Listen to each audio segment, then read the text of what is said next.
Shalom teman-teman Sopar to the Nation. Kembali hari ini kita bertemu di channel Sopar to the Nation.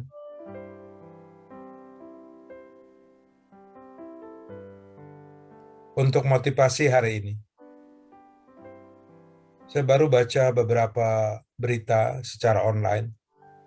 Bagaimana di era saat ini, yaitu 70% para millennials mengundurkan diri atau keluar dari pekerjaan. Bahkan sampai 4 juta orang, anak-anak muda, setiap bulan keluar. Itu data yang saya terima di Amerika dan Eropa memang. Nah, untuk hal itu saya ingin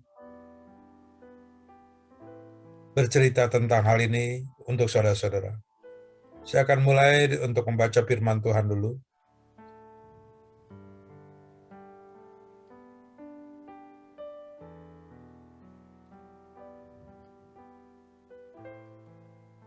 Untuk renungan kita hari ini.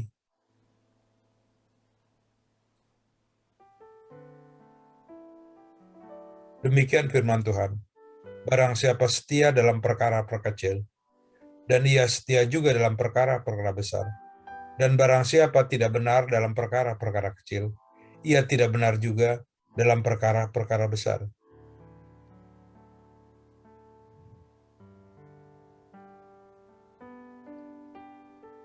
Jadi saudara, bagaimana untuk supaya kita bisa tetap bertahan dalam pekerjaan kita sehari-hari, dalam tantangan yang sedang kita hadapi. Tuhan sudah mengingatkan kepada kita bahwa kita setia kepada perkara-perkara kecil. Memang jujur, saudara-saudara terkasih, bukan hal yang mudah untuk setia. Tapi itu yang Tuhan inginkan untuk kita semua, agar kita bisa hidup dalam berkat-berkat Tuhan. Kadang kita begitu mudah untuk keluar, meninggalkan pekerjaan atau tanggung jawab kita. Ini juga bagaimana 70% tadi sampai 4 juta tiap bulan. Anak-anak muda di Amerika dan Eropa keluar dari pekerjaan mereka. Mari kita lihat data yang ada. Kenapa 70% para millennials atau kaum muda, anak-anak muda, mereka begitu cepat memutuskan untuk keluar kerja? Yang pertama adalah karena terjadinya dari semenjak 2020 sampai hari ini adalah dengan epidemik yaitu COVID-19. Karena hal itu, kebiasaan kerja yaitu kerja di kantor 5 hari digantikan dengan WFH. Kebiasaan ini yang bertahun, karena kita sudah mulai masuk tahun yang ketiga. Ini yang membuat 70% atau hampir 4 juta orang keluar kerjaan tiap bulan. Nah, saudara-saudara terkasih,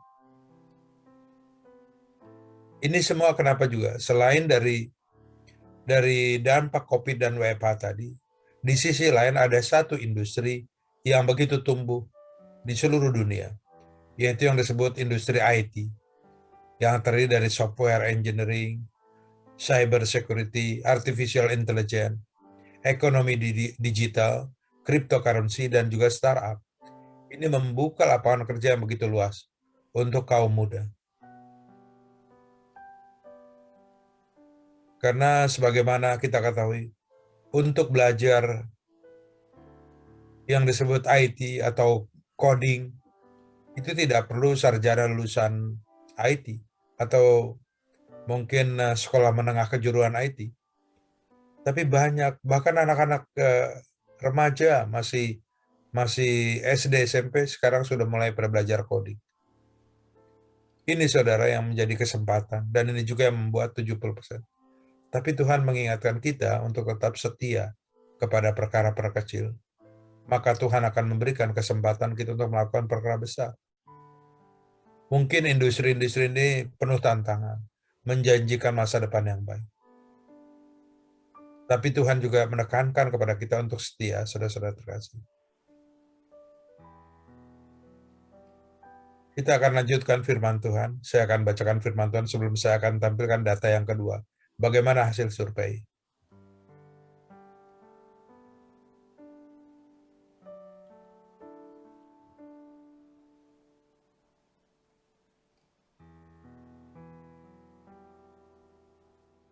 Saya bacakan untuk saudara-saudara. Hamba-hamba hendaklah taat kepada tuannya dalam segala hal dan berkenan kepada mereka. Jangan membantah. Jangan curang, tetapi hendaklah selalu tulus dan setia. Supaya dengan demikian mereka dalam segala hal memuliakan ajaran Tuhan, ajaran Allah, juru selamat kita. Kembali lagi di sini saudara-saudara, firman Tuhan mengajarkan kepada kita untuk apa? Setia dan taat kepada apa? Majikan kita. Karena di sini ditekankan juga bahwa kita menghormati. Kita tidak berbantah-bantahan. Saya mengerti memang kita sering merasa, kok kayak budak. Oh, kok kayak pembantu. Tapi tanpa sadar, saudara-saudara terkasih, pada saat kita terbiasa taat, pada saat kita tidak suka berbantah-bantahan, pada saat kita tekun terus, dan apa yang terjadi? Tanpa sadar itu akan membentuk karakter kepada kita. Karena karakter-karakter itu tadi, itu akan membuat kita menjadi pemimpin di masa depan.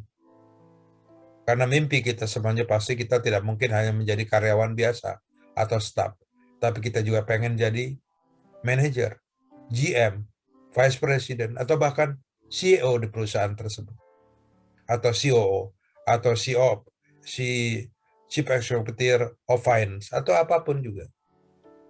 Tapi itu kita tidak mungkin bisa jadi pemimpin atau jadi bos dalam tanda kutip kalau kita tidak punya karakter kesetiaan, tekun tadi. Dan itu memang terbentuk daripada saat kita setia. Dan juga Tuhan mengingat kita untuk apa? Terhindar atau tidak melakukan kecurangan. Karena begitu banyak nanti kesempatan pada saat kita masuk ke marketplace, pada saat kita masuk dalam pekerjaan atau bisnis, akan terbuka sadar maupun tidak sadar kita berbuat curang. Apakah itu curang dalam hal keuangan, atau mungkin curang dalam waktu. Tapi kalau kita tidak suka berbantahan, pada saat kita terus setia, pada saat kita terus taat, yang terjadi adalah apa, saudara-saudara? Karakter tersebut.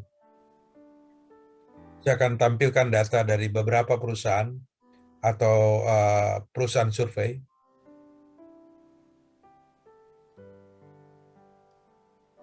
Di era pengunduran diri massal ini, saya coba baca dari salah satu konsultan dari McKinsey, Amerika. Dari mulai April 2021, itu sudah 19 juta orang keluar dari pekerjaan. Dan ini rata-rata anak-anak muda, saudara-saudara, para milenial. Bahkan data terakhir dari sepanjang 2002, hampir 4 juta, saudara. Setiap bulan. Kalau ini 19 juta adalah akumulasi dari semenjak pandemi. Bahkan perusahaan yang terkenal seperti Microsoft, perusahaan yang lingkungan kerjanya baik, bagus, dengan gajinya juga yang bagus semua. Pada saat mereka melakukan survei internal, 41% dari karyawan mereka ingin resign atau ganti profesi. Dan apa yang terjadi, saudara? Dari data yang lain yang saya kumpulkan, ada salah satu konsultan di Amerika yang bernama Harris Consultant. Rata-rata para milenial yang keluar dari pekerjaan mereka menyesal, saudara-saudara. Mereka semua menyesal. Akhirnya apa?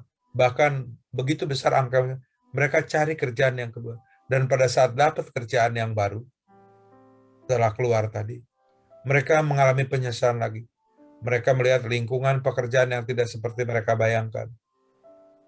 Banyak terjadi sekarang, para milenial yang begitu mudah keluar dari pekerjaan, mereka menyesal. Bukan hanya soal income, tapi mereka juga pada saat mereka sudah dapat pekerjaan, mereka menyesal karena lingkungan pekerjaan, pertemanan, atasan bawahan, jarak, itu semua membuat mereka menyesal. Dan bagaimana dengan Indonesia? Kalau saya tadi banyak bicara tentang Amerika, Eropa, sekarang bagaimana dengan Indonesia? Sebaliknya, saudara-saudara, Indonesia yang terjadi bukannya Great Resignation, tapi yang disebut Great Attraction. Saya mengutip sumber dari Human Resources Note Asia.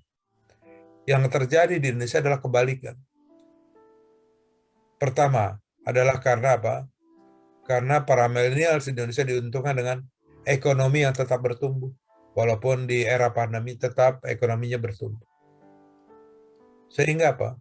Memberikan kesempatan ke para millennials untuk dapat pekerjaan lebih baik. Maksud saya gaji lebih baik. Bahkan lingkungan kerja yang lebih menyenangkan.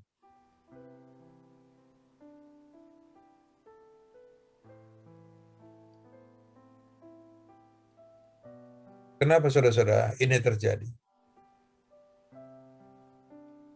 Karena begitu banyak tumbuhnya perusahaan startup di Indonesia, begitu banyaknya perubahan atau transformasi dari bisnis konvensional, dari pekerjaan konvensional, sekarang berubah pelan-pelan ke digital. Sehingga banyak anak-anak muda yang kerja di startup atau di perusahaan-perusahaan yang baru dibentuk, ini membuat karir mereka lebih cepat. Tapi yang saya ingin tekankan, saudara-saudara, menurut data yang ada, bagaimana tadi ketaatan, kesetiaan, ketekunan, tidak suka membantah, itu membuat seseorang memiliki karakter yang luar biasa. Saya tutup dengan satu cerita yang membuat saya tercengang, saudara-saudara. Ini saya disclaimer dulu, saya mau sampaikan.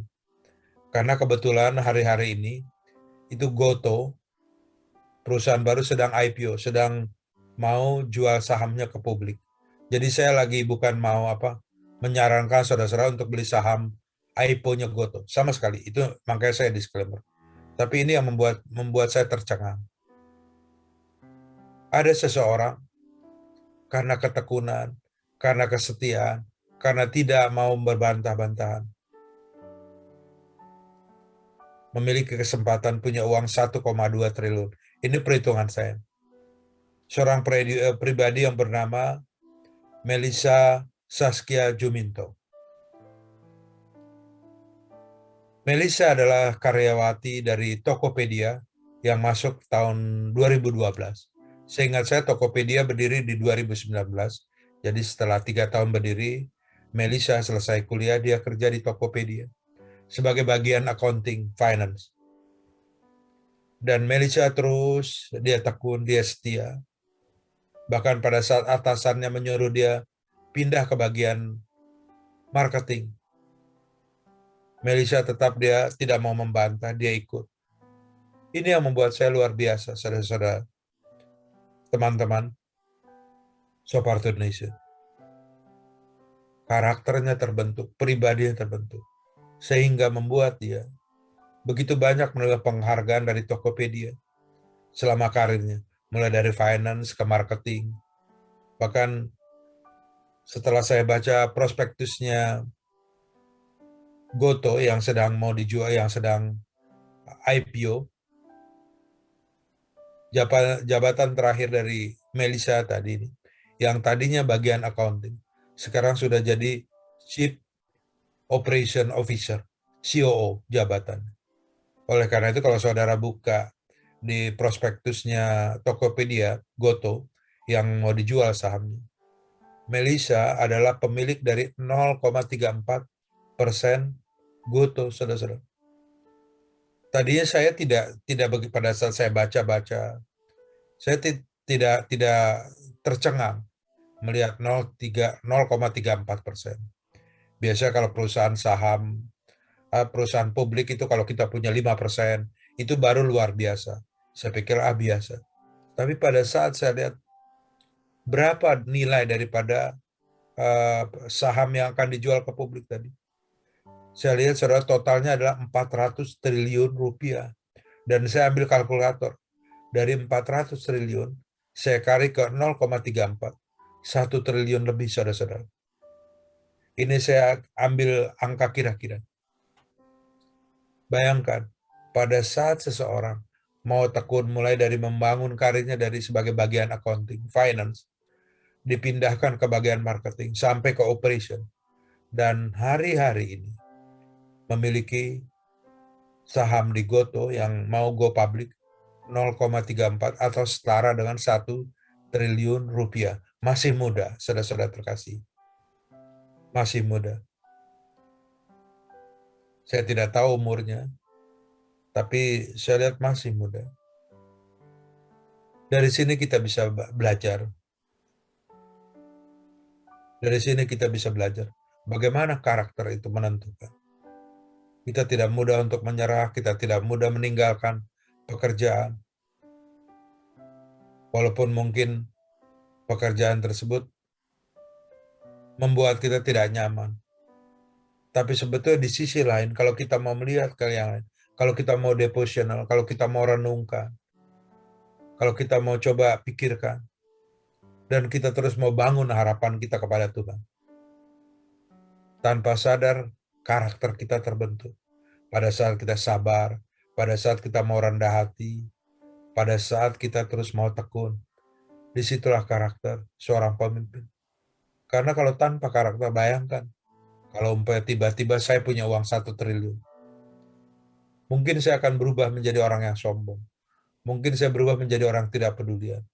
Mungkin saya akan begitu mudah untuk memanfaatkan orang. Tapi kalau kita punya karakter tadi, itu yang membuat kita tetap akan berhasil. Saya akan tutup dengan satu firman Tuhan yang saya akan bacakan untuk saudara-saudara. Sebelum kita akan mengakhiri renungan kita hari ini.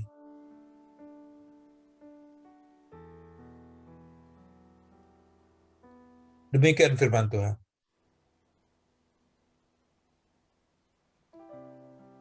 Harta yang cepat diperoleh akan berkurang. Tetapi siapa yang mengumpulkan sedikit demi sedikit menjadi kaya. Dan saya bacakan ayat di atasnya juga. Keangkuhan hanya menimbulkan pertengkaran. Tetapi mereka yang mendengarkan nasihat mempunyai hikmat. Teman-teman Sobat Indonesia, ini membuat kita bisa belajar. Kalau mungkin kita lagi mikir mau keluar kerja, coba kita tanya diri kita sendiri. Apa saya keluar karena saya sombong? Karena saya mungkin bertengkar dengan atasan, dengan teman sejawat. Karena kalau kita keluar karena kita sombong, firman Tuhan mengajarkan apa? Kita bakal kehilangan hikmat. Padahal hikmat itu adalah yang paling utama pada saat kita bekerja. Ini renungan kita hari ini, teman-teman Sobat Indonesia. Saya nanti akan kembali menjumpai teman-teman semuanya dengan investasi para milenial. Bagaimana para millennials, bagaimana anak-anak muda di seluruh dunia, mereka mulai berinvestasi. Sampai kita ketemu lagi.